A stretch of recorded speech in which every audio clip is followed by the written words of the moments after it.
Hello everyone and welcome back. So today I'm going to be talking about this reel you see in front of you, the Daiwa BG.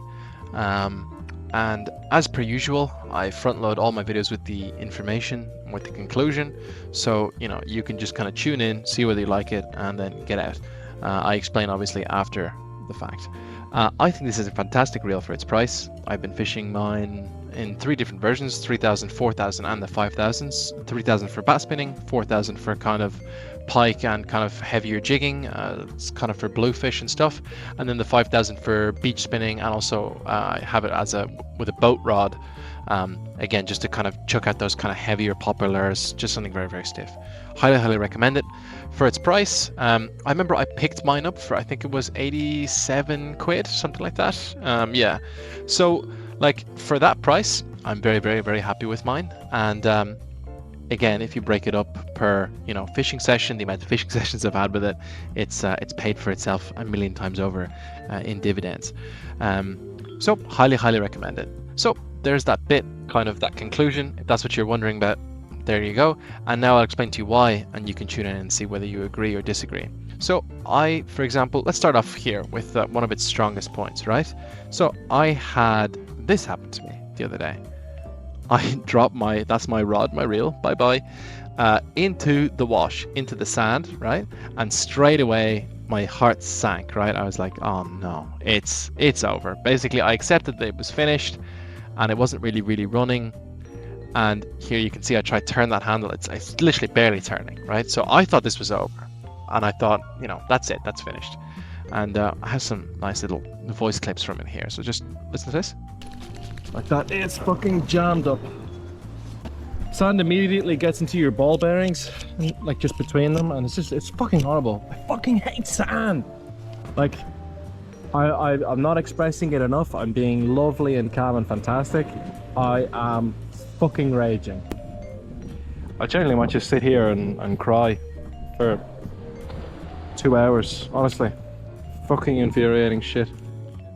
So, very nice. Obviously didn't have the best day on the water, shall we say, but basically quite in short order after that, just by taking off the drag cap off my reel, dusting off a little bit of sand that was there, and playing around with the forward and reverse underneath my reel there, and kind of backlining that line after I took it off, playing with it back and forth, I eventually got that sand to clear out of there somehow. And by shaking it around, hitting it off the rocks, again, aluminium body, so you can kind of do stuff like that with it. I got it to work, basically back to normal. And this is a clip right ahead here of that happening. So this is it after that. So it's really quite nicely. Obviously, it wasn't totally perfect. There was still a few issues with it, but in the meantime, I've brought it home and I've put some reel oil on it, and again, disassembled everything, dunked it in a little bit of fresh tap water, and sorted. Happy days, right? So that's something I can say for it. It is tough, right? Really tough lure. Reel. I bought it actually for it to be tough. So I didn't really know too much about fishing when I bought this. Again, 3 years ago, you learn a lot in 3 years.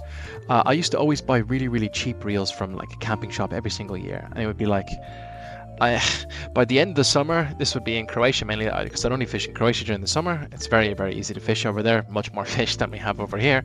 I would, kind of be breaking those reels because I'd leave them on something, they'd fall, they'd snap. They were all really cheap plastic. I'd pay like 30 quid for them, 40 quid for them and a rod, because every year I had to get a new rod, And basically, I got this as a kind of reaction to that eventually.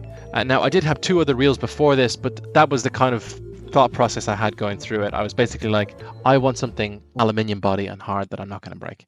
Music's off, so just lock in. I'm going to explain to you exactly what the big pluses are here. So this aluminium body, you can see the reel basically looks brand new here. This is obviously just in the moments after I dunked it in the sand there.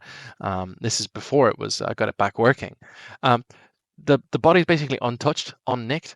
It's really hardy. I've banged this off a million things. You can see I climb up and down rocks. I really amn't afraid to really use this as much as I can and almost pretend that it can be dunked underwater, which, let's be clear, it should not be.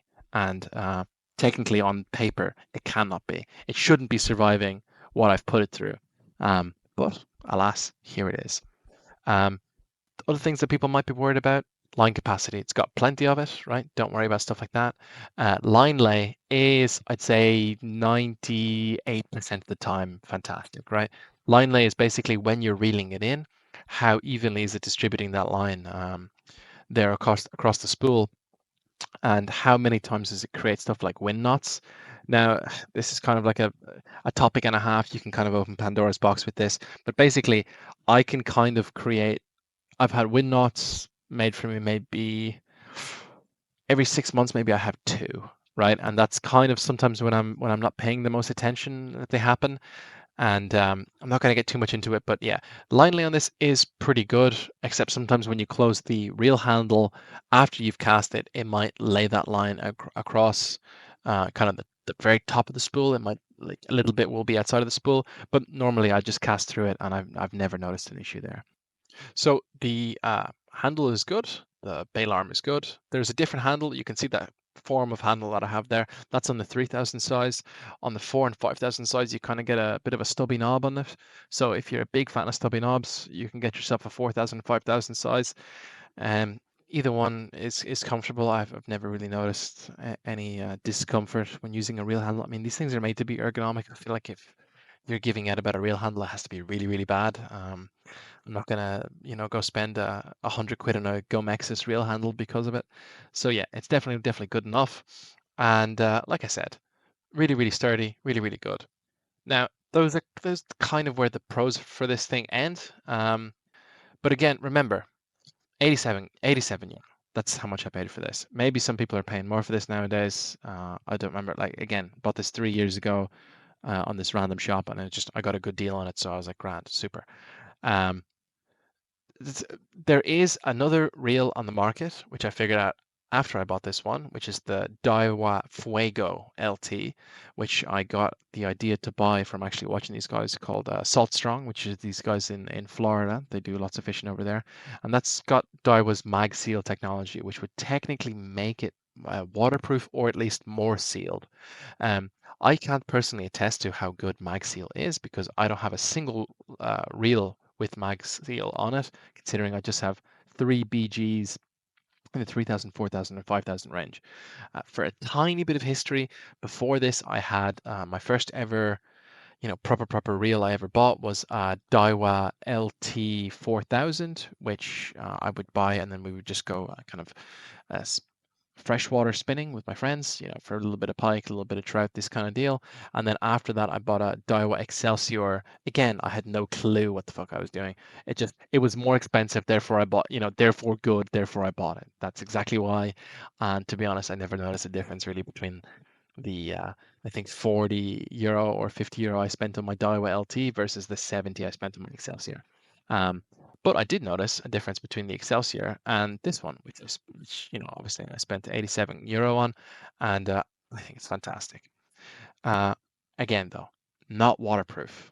Do not dunk this. I will come out on a limb and say that God was personally watching over my ball bearings the other day when I dunked that there in the sand and the spray. Now, I have gone wading with this a lot. Every time I go wading, I spoke in my other video, which should be out at this stage, about how I wade, and I wade quite a lot for bass, right? And I have always used this one, the 3000 and the 4000, and obviously dunked that in the water a million times. Never had an issue, just come home, rinse it with some salt water. So listen, it's not waterproof. That's the only kicker with it. But to be honest, I've not had any other issues with it. I know there's a channel on here called Slippy Limpets. If you just happen to be watching it, hello, great channel. Slippy Limpets recently had an issue with his Daiwa BG MQ, which is kind of like an upgraded version of this reel. I think it actually makes it mag sealed. I think that makes it like waterproof. I actually wanted to go buy one, but he's actually having some issues with that reel where it's like back winding and stuff. So maybe that specific model is not so great.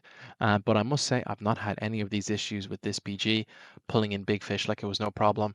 Again, you know, decently big fish. I've not caught total monsters, but um, you know, 5.5 pound bass on the 3000 there, that was my PB, 60 centimeter. I bring that up because not in a gloating way, but just in the fact that it was a pretty big fish. I had the drag tight all the way down, and it didn't backwind on me at all. Also, plenty of bluefish, which are really, really, really strong fighters. And yeah, I really, really, really like it. And for that price, the fact that it's not waterproof is a bit of a kick in the nuts, but it could be worse. This, I think, by most people's budgets, would be considered kind of a some people maybe beginner, to some people kind of intermediate. For me, it's definitely kind of if you're spending close to €100 on just a reel, I feel like you're kind of in the intermediate range. You're definitely not just starting off. I would basically only consider like a Daiwa LT Ninja and anything that's kind of 40, 50 quid as kind of like a total beginner reel, because you're not spending much money, you're not expecting much, that kind of deal. But in general, I highly recommend my Daiwa BG. Tough as nails, right? Banging off a million things. Still fishing mine 3 years later, dunking in the salt water, even though I shouldn't be, right? And still fishes fine, still smooth as ever. Just make sure you buy some reel oil. That's what I will say. This applies basically to every reel, but I use Daiwa reel oil because obviously I only basically fish with Daiwas, and highly, highly recommend it. Um, so just make sure you always keep it kind of touched up with that stuff, and that'll make it really, really smooth and keep that reel working like it should be. Right. Hope you enjoyed this video. Hope it's been short and snappy enough to the point, and also laid out the cons for you. Right. God bless. Let me know if you want to pick this one up, or you have this one personally. God bless you all. See you in the next one. Tight lines. Be good. Bye.